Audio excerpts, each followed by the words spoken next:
Hi, I'm Victor, the Lifestyle Chef, and I'm taking over the Eskort Kitchen. Today, I'll be doing a grilled pork fillet with a charred pineapple salad. Our hero of the day, Eskort pork fillet.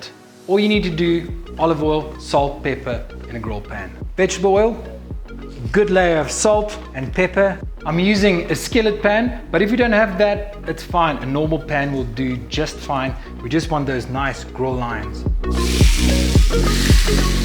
A handy little tip when you are cooking with a skillet pan, put your meat in and do not play with it.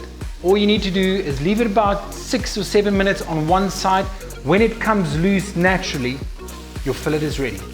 Just gonna flip it again to make sure we get this side cooked as well. Pork fillet done. Transfer it to a resting tray. Turn your pan down low, because remember, we have to do our pineapple in the same pan.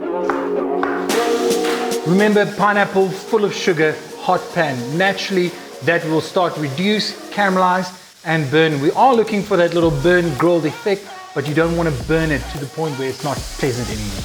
And that is exactly what we're looking for. Pineapple's done. Transfer to my chopping board. With our fillet and our char grilled pineapple, I'm going to do a curry vinaigrette. Coconut milk, grated ginger, fish sauce, palm sugar, about 2 lime leaves, some curry powder, and garlic. Lemon or lime juice, stick blender. It really just helps mix in that curry spice, the chopped garlic, and also that lime leaves, just to break it down so it's actually pleasant when you're having your dressing. So I had leftover grilled corn from the braai last night, and I thought this perfectly matching our theme, and that's just gonna go into my salad.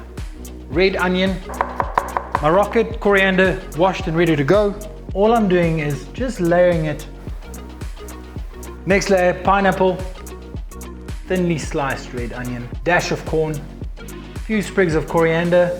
And there you have it, Eskort grilled pork fillet with char grilled pineapple and coconut vinaigrette.